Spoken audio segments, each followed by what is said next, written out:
ওই যে Russell viper এইটি সবচেয়ে বেশি হয়েছে। চরটার নাম হচ্ছে আপনার ফিলিপনগর। কারো 10 টাকা, কারো 20 টাকা, কারো 50 টাকা, কারো 100 টাকা, এরকম ভাবে। তার বাড়িটা ছিল এই তো পাশনে যে এখানে ছিল ফিলিপনগর। এখানে অনেক বাড়ি ঘর ছিল, এগুলো নদীতে বিলীন হয়ে গেছে। এখন তারা হুসনাবাদ বাড়ি করেছে। ভয় পাওয়া বলতে গেলে সবই ভয় পায়, আবার কিছু ভয় পায় না। এই বাড়িটাই পাশে এক পায়ে দেখছি যে গলায় পড়ে আছে, সাপ খুব মালে কাটতে পারি, চিন্তা করুন লাইডি মারলাম। সামনে ধরেন সাপটা সবচেয়ে বেশি। ওটা ভাঙছে, আবার আরেক জায়গায় বাড়ি করছে। চাষ করে আমরা, দুধ কামন আছে, পাট আছে। সন্ধ্যাবেলায় মারা করে আসবে। তার বাড়িতে তার ভাই ব্রাদার, তার বাবা মা।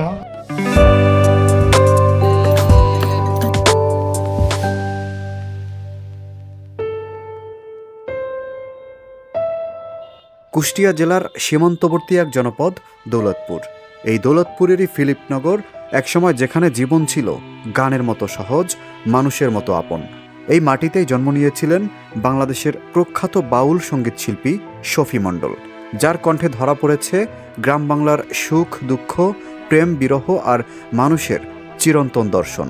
যে কজন শিল্পী বিশ্ব দরবারে লালনের বাণী প্রচার করে বাংলাদেশকে তুলে ধরেছেন, শফি মণ্ডল তাদের মধ্যে অন্যতম।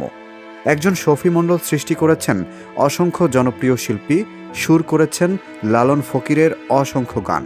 কিন্তু সময় থেমে থাকেনি। পদ্মা নদী, যে নদী জীবনের স্রোত এনে দেয়, সেই নদী একদিন রূপ নেয় গ্রাসী শক্তিতে।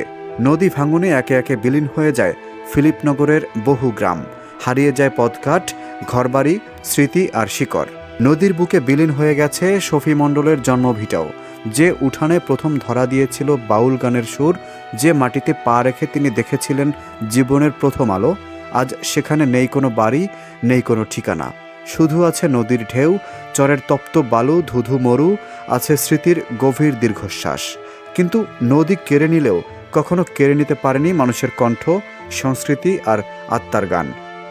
শফি মণ্ডলের গান আজও ভেসে বেড়ায় পদ্মার বাতাসে, ভাঙনের মাঝেও বেঁচে থাকে এক জনপদের ইতিহাস।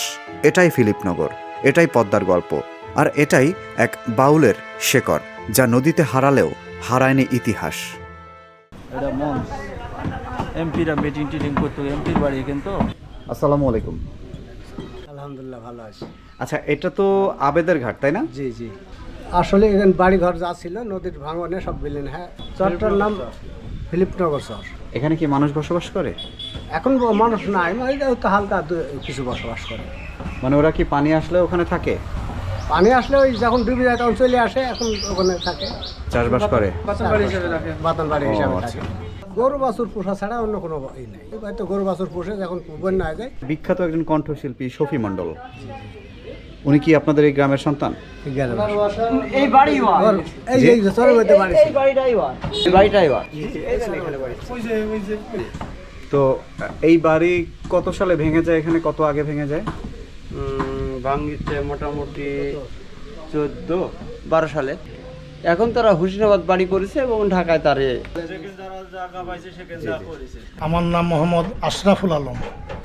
চরটার নাম হচ্ছে আপনার ফিলিপনগর চর আর কি বলে।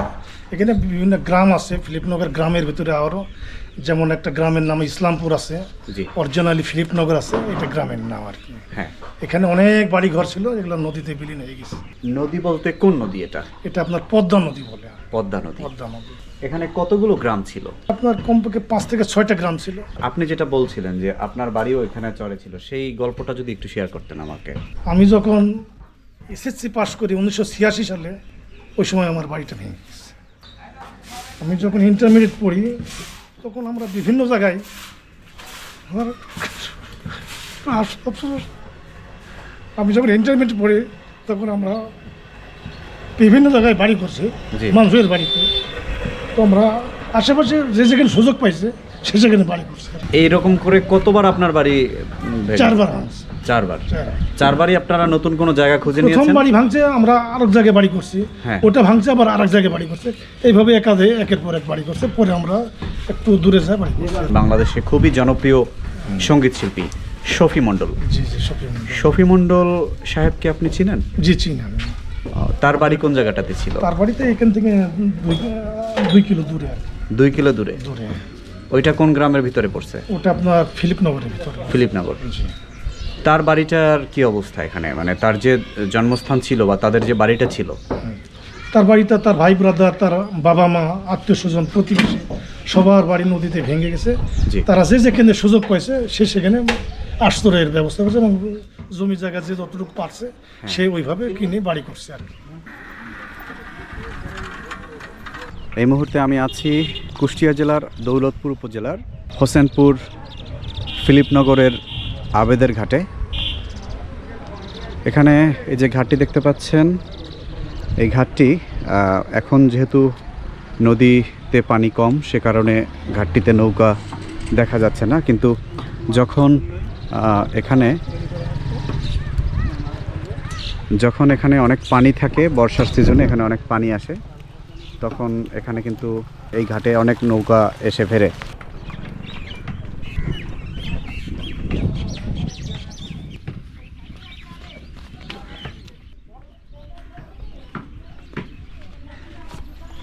এই যে গরুগুলো, এগুলোর মালিক কি একজন? না, কারো 10টা, কারো 20টা, কারো 50টা, কারো 100টা, এরকম ভাবে।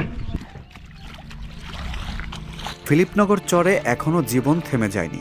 শুকনো মৌসুমে এই চরে আবার সবুজ ফসলের হাসি ফোটে, কৃষকের ঘামে ভেজে ওঠে মাটি। নদীর বুকে জেগে ওঠা চরে মানুষ অস্থায়ী ঘর বেঁধে শুরু করে নতুন করে বাঁচার গল্প। আষাঢ় শ্রাবণ এলে পদ্মার পানি বাড়ে, তখন চরের মানুষ উঠে আসে গ্রামের নিরাপদ আশ্রয়ে। এভাবেই নদীর সঙ্গে লড়াই করে নদীর সঙ্গেই বাঁচে ফিলিপনগরের মানুষ। কেমন আছেন আপনি? আলহামদুলিল্লাহ ভালো। ফিলিপনগর ফিলিপনগর আবেদের ঘাট। আবেদের ঘাট। পেছনে, আপনার পেছনে যে বিশাল আকৃতির যে চর, এই চরটার নাম কি? চরটার নাম ফিলিপনগরে বলে। আচ্ছা, ফিলিপনগর। আপনি তো চাষি, এখানকার চাষি। কি কি চাষ করেন? এখন ধরেন যে ধান আছে, পাট আছে, দুধ গান আছে, এসব ও আচ্ছা। তো এই চরের ভেতরে কি মানুষ বসবাস করে? বসবাস করে কিছু মানুষ। ওনারা কি যখন পানি এখানে কি যখন আষাঢ় বা শ্রাবণ মাস হয়, আষাঢ় শ্রাবণ মাসে এখানে কি চর প্লাবিত হয়ে যায় পানিতে? হ্যাঁ, হয়ে যায়। ওরা তখন ধরো যে কারো নৌকা থাকলে কেউ উঁচি করে দিয়ে থাকে, কেউ উপরে কারো আছে, এসে যেখানে সেখানে 2 মাসের 1 মাসের লেগে আশ্রয় থাকে। তো এই চরে কাজ করতে গিয়ে আপনাদের কি কি বাধার সম্মুখীন হতে হয়, মানে কি কি আপনারা কি কি বাধা হয় বা কি কি ভয় পান আপনারা চরে? ভয় পাওয়া বলতে গেলে সবই ভয় পায়, আবার কিছুই ভয় পায় না। সামনে ধরেন সাপটা সবচেয়ে বেশি। আচ্ছা, কি কি সাপ আছে এই চরে? এই চরে এখনকার এই 2 বছর হলে ওই যে রাসেল ভাইপার, এইটি সবচেয়ে বেশি হয়েছে। রাসেল ভাইপার আছে এই চরে? হ্যাঁ আছে, ও অনেকটা মারা হয়েছে কিন্তু আছে। আছে না? আছে। তো এমন কোনো চাষা আছে যাকে সাপে দংশন করেছে এখানে, এরকম কোনো ঘটনা আছে? হ্যাঁ, আমার ভাই একটা মারা গেছে রাসেল ভাইপারের দংশনে। হ্যাঁ, তখন এইটি থেকে মানে ছোট আধাত মতন ও। বাচ্চা সব। ওটা কবে, কত বছরের আগের ঘটনা? এই 3 বছর। 3 বছর গেল, না? হয়ে গেল। আরে, তো আপনারা সাবধানে চলেন না যখন হ্যাঁ, মাঠে যান? অবশ্যই। হ্যাঁ যখন পানিটা নিয়ে হয় তখন একটা লড়ে টরে হাত ফেদলে যেতে হয়। হ্যাঁ হ্যাঁ কিছু হাতে এক কথা থাকতে হবে। হ্যাঁ, কিছু একটা থাকতে হবে। হ্যাঁ, হাসি হোক, লড়ি হোক, যে একটা থাকতে হবে। আর একটা বিষয় জানতে চাই, সেটা হচ্ছে বাংলাদেশের জনপ্রিয় কণ্ঠশিল্পী শফি মণ্ডল। শফি মণ্ডলের জন্মস্থান কোথায় বা তার বাড়িটা কোথায় ছিল এখানে? তার বাড়িটা ছিল এই তো পাশনে যে এখানে ছিল ফিলিপনগর গ্রাম। ফিলিপনগর গ্রাম বাড়ি ছিল। তাদের নদী ভাঙ্গনের তারা ভাঙ্গি ধরো আষ্টাহা ছিল, তারপরে ঝাবদ কাল্লা কপালে ই করে সেই আর হোসেনদ বর্তমান নিয়েছে। আগে এখানেই ছিল, ভাঙ্গার পরে অনেকটা। তাই? জি। তো সাইকেল নিয়ে চরে কত দূর যান আপনারা?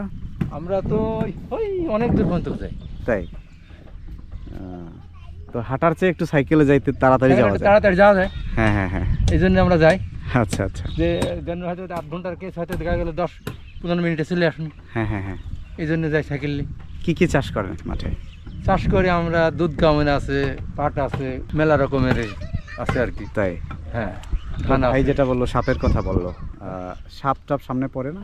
সাপও পড়ে, ওই যে নতুন কি রাসেল নাকি যেন, হ্যাঁ সবগুলা এক জায়গায় এরকম গোল হয়ে শুয়ে থাকে। হ্যাঁ, আমি একদিন হঠাৎ যায় দেখছি কলা বাগানে হ্যাঁ এটা কদবেল পড়ে আছে। আচ্ছা। কি রে তো দেখছি পা দিব আর না দিয়ে অমনি পাশে এক পা দেখছি যে গলায় পড়ে আছে, যে হ্যাঁ, সাপ হ্যাঁ। কোপ মারলে কাটতে পারি, তো চিন্তা করুন লাইডি আমার লাভ নেই, থাক আর আমি শুয়ে আছে। ও সাপ বেশি ঘুম পাড়ে আর কি, ও, মানে ছটফটি কলিম সাপের মতন না। আচ্ছা আচ্ছা, হ্যাঁ ওই সাপগুলা লুক করে বসে থাকে, হয়তো রাতে বাড়াইবো দেয় খাওয়ার জন্য। জি জি। এই হচ্ছে আর সাপের ডাক ঘটনা। কেমন আছেন আপনি? ভালো আছেন? তো এই যে দেখতে পাচ্ছি অনেকগুলো গরু, হ্যাঁ হ্যাঁ গরুর পাল, হ্যাঁ, এগুলো আসলে কাদের গরু? নিজের ভাষা নিজ নিজ করো। নিজের?